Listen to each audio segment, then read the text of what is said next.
प्यारे बच्चों नमस्कार। आज ऑनलाइन स्मार्ट क्लास में विज्ञान को छोड़ करके थोड़ा हटकर चलते हैं गणित की ओर। बहुत सारे बच्चों के कमेंट्स ऐसे आ रहे थे कि आचार्य जी गणित कब से शुरू होगी, गणित कब से शुरू होगी। तो गणित में आप सभी का स्वागत है और आज हम आपको गणित में एक ऐसी चीज़ सिखाएंगे जो आपके एग्जाम के लिए आपको बहुत महत्वपूर्ण होती है। तो यहाँ पे लिखा हुआ है परिमेय संख्या के रूप में लिखना। परिमेय संख्या के रूप में लिखना, इसका तात्पर्य है कोई भी जो पूर्णांक है उसको हम बहुत सरल तरीके से परिमेय संख्या यानी कि p/q के रूप में लिख सकते हैं। परिमेय संख्या की डेफिनेशन यही होती है कि कोई जो पूर्णांक होता है उसको p/q के रूप में यदि आप लिख पा रहे हैं तो वो जो है अपना परिमेय संख्या हो जाती है। फॉर एग्जाम्पल देखिए, जैसे मान लीजिए कोई पूर्णांक लिखा है 2, ठीक है, और यदि आपने इसके बटे में 1 कर दिया तो वास्तव में यह एक परिमेय संख्या हो गई। ये बहुत सहज है, छोटी छोटी कक्षाओं से हम इसको सरलता से सीखते हुए चले आ रहे हैं। अगर मान लीजिए ये संख्या इस प्रकार से है 0.2, तो फिर जो है हमने इस संख्या को दशमलव हटा करके नीचे 10 किया तो ये संख्या आपकी परिमेय संख्या हो गई। ये भी बहुत सरल तरीका है, लेकिन वास्तव में आज हम जो सीखने वाले हैं वो सीखने वाले हैं कि जो हमारी अशांत अनावशानी आवर्ती संख्याएं होती हैं इनको p/q के रूप में कैसे लिखा जाए। अर्थात अनावशानी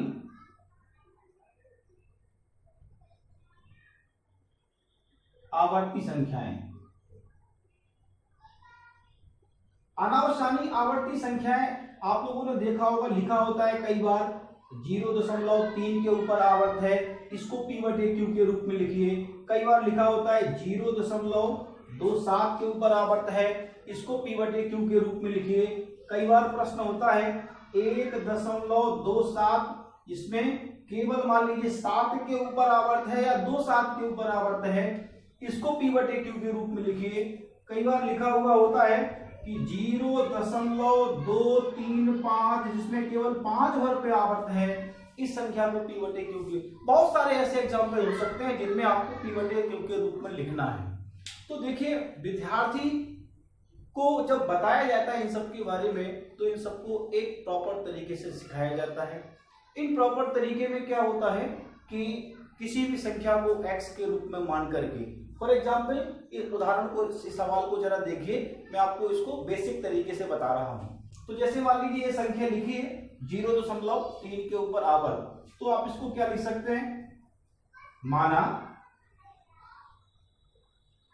x के बराबर 0.3 के ऊपर आवर्त, ऐसा हम इसको मान लेते हैं। ठीक है, चलिए इसको हम यहाँ पर समीकरण 1 दे दें, या इसको हम इस प्रकार से भी लिख सकते हैं, या x बराबर 0.333 dot dot dot dot dot infinity, अर्थात अनंत तक। ठीक है, आवर्त का मतलब ही क्या है, वो 3 कितने बार आ रहा है, अनंत तक आ रहा है। चलिए अब देखिए, इसमें एक अंक आवर्ती है, इसलिए हम इसके दोनों पक्षों में 10 का गुणा करेंगे। ठीक है, तो देखिए समीकरण के दोनों पक्षों में 10 का गुणा करने पर, ठीक है, तो 10 का गुणा करेंगे तो ये 10x हो जाएगा। 10 का गुणा करेंगे तो 0.3333 डॉट डॉट डॉट, ठीक है, तो ये 10x हो गया, और यहाँ जो है दशमलव एक अंक आगे आ जाएगा तो हो जाएगा 3.333, और ऐसा जो है 4 बार लिखिए, 3 बार लिखिए, उससे अंतर नहीं पड़ेगा। तो ये आ जाएगा आपका 10x बराबर 3 दशमलव, अभी इसको अपन ऐसा फिर लिख सकते हैं 3 के ऊपर आवर्त, इसको दीजिए समीकरण क्रमांक 2। अब क्या करिए, अब हम क्या करेंगे, 2 में से 1 को घटाएंगे। चलिए घटाइए, समीकरण 2 - 1 से, ठीक है, घटाएंगे तो देखिए क्या हो जाएगा, 10x में से x निकल गया, और यहाँ 3.3 के ऊपर आवर्त में से क्या निकल गया, यह निकल गया अपना 0.3 के ऊपर आवर्त। घटाएंगे तो क्या बचेगा, यहाँ 9x हो जाएगा, और यहाँ केवल 3 बचेगा। कितना बचेगा, 3। अब ये 3 बचा, अब देखिए क्या करना है, बहुत सरल है। तो यहाँ हो गया, क्या बचा अपना, एक बार फिर से मैं यहाँ लिख दूं, 9x बराबर 3, तो x बराबर क्या हो गया, 3/9, इसको सरल कीजिए, 3 3 3 का 9, तो x बराबर कितना आ गया, 1/3, या x किसके बराबर माना था हमने, 0.3 के ऊपर आवर्त बराबर 1/3। तो ये तो p/q के रूप में लिख गया। p/q का मतलब है अंश बटे हर के रूप में ही लिखना। तो ये तो बड़ा इजी है, बड़ा सरल है, ये आपकी समझ में आ गया होगा। लेकिन जब हम इतने बड़े प्रश्न को, कोई ऑब्जेक्ट में हमारा प्रश्न आ जाए, बड़े एग्जाम में हम बैठे वहां प्रश्न आ जाए, तो क्या इतनी बड़ी प्रक्रिया हमें करने की आवश्यकता है? बिल्कुल नहीं, बिल्कुल नहीं। अब इन सारे सवालों को हम 1 सेकंड में हल करके आपको बताएंगे, और 1 सेकंड में इनको कैसे करना है आप सबको इनका अभ्यास अवश्य करना है। तो देखिए इन सवालों को हम संक्षिप्त में कैसे करते हैं, देखेंगे। पिछले वीडियो में मैंने आपको बताया था कि 0.3 के ऊपर आवर्त को हम किस प्रकार से एक बड़ी विधि के द्वारा हल कर लेते हैं। लेकिन अब मैं आपको बता रहा हूं कि कैसे इसको बिल्कुल शॉर्ट में आपको इसको हल करना है। बड़ा ध्यान से देखिएगा। पहली संख्या लिखिए ना, 0.3 के ऊपर आवर्त। इसको हल करने के लिए हमें दो बातों का ध्यान में रखना है। एक तो आवर्त के अंक कितने हैं, और जिन अंकों पे आवर्त नहीं है वो अंक क्या है, वो संख्या क्या है, बस ध्यान दीजिए, बड़ा सरल है। तो देखिए 0.3 है, तो इसका मतलब ये होगा कि नीचे वटे में जो है एक अंक पे आवर्त है, एक अंक पे आवर्त है, इसका मतलब दशमलव के बाद एक अंक वाला ऐसा है जिस पे आवर्त है, तो बटे में 9 आएगा। यदि 2 अंक होते आवर्त के तो 99, 3 अंक होते आवर्त के तो 999। ध्यान देंगे, तो बटे में क्या आ जाएगा, 9। अब देखिए जो संख्या है इसको पूरी संख्या मानेंगे अपन, तो पूरी संख्या क्या है, 3 है। कोई ऐसा अंक इस संख्या में जिस पे आवर्त ना हो, कोई नहीं, तो क्या हो गया 0, बस घटा दीजिए, तो क्या बचा 3/9। सरल कर दीजिए, क्या आ गया 1/9। आंसर हो गया ना, बड़ा इजी है, कोई कठिन। चलिए दूसरे प्रश्न को हल करते हैं। 0.27, ठीक है, 2 और 7 के ऊपर आवर्त है, 2 और 7 के ऊपर आवर्त, तो क्या आ जाएगा बटे में आ जाएगा आपका 2 अंक पे आवर्त, इसलिए 2 बार 9, 99। ठीक है, अब पूरी संख्या लीजिए। पूरी संख्या क्या है, पूरी संख्या है 27।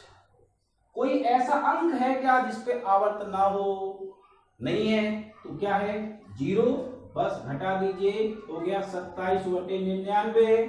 27/99 सरल कर दीजिए, 9 से काट दीजिए, 9 की 27, और कितने बार 11 9 99। सरल है, कोई कठिन। और देखिए आगे चलते हैं तीसरे पर।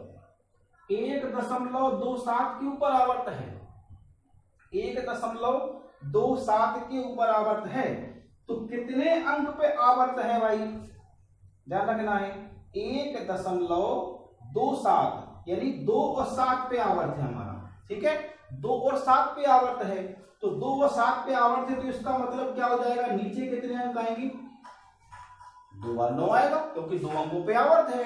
अब देखिए क्या होगा, अब पूरी संख्या कितनी है, पूरी संख्या है 127।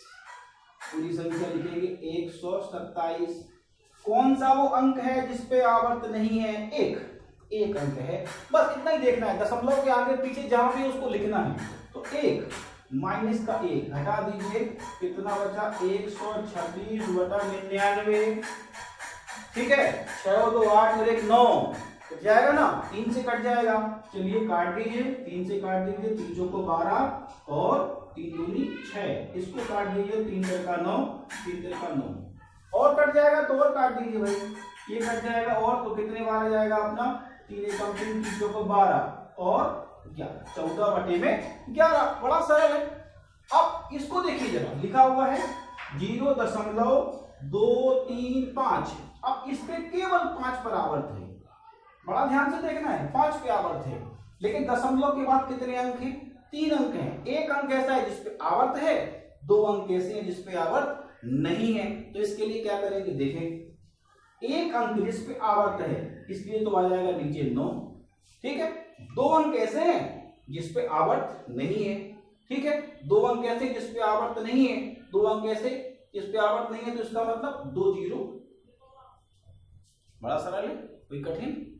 एक अंक ऐसा था जिसपे आवर्त था, तो 1 9। 2 अंक ऐसे थे जिसपे आवर्त नहीं है, तो 2 0। तो संख्या कितनी हो गई, 900। अब देखें क्या करेंगे, अब आपकी जो टोटल संख्या है, ठीक है, टोटल संख्या कितनी है, टोटल संख्या है 235, ठीक है 235। अब कितनी संख्या पे आवर्तन नहीं है, कितनी संख्या पे आवर्तन नहीं है, तो भैया 23 पे नहीं है, तो बस इसको हम क्या कर देंगे, इसमें से घटा देंगे, घटा दीजिएगा। चलिए 5 से 3 जाएगा 2 बचेगा, 3 से 2 जाएगा 1 बचेगा, और 2 का 2 रहेगा, वटी में कितना हो गया 900 हो गया। इसको सरल कर दीजिए, काट दीजिए, आपका उत्तर बन जाएगा। नहीं कटेगा, नहीं काटना है। चलिए यही मान के चले हम अपना उत्तर है, काट देंगे तो कट जाएगा, 2 से काट दीजिए, 2 एकम 2, 0, 2 छन 12, और यह जाएगा 450। बस और कट दीजिए, और कट जाएगा। जितना आप करते जाएं, सरल से सरलतम आप उसको P/Q के रूप में लिख सकते हैं। कोई कठिन है क्या, बड़ा सरल तरीका है। आप इस सरल तरीके को हमेशा अपने मस्तिष्क में रखिए और गणित को सीखिए। गणित में फंसिए मत, गणित को सीखिए।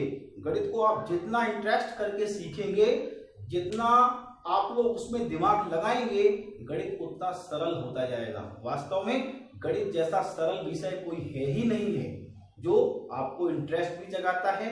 नई नई विधियां खोजिए।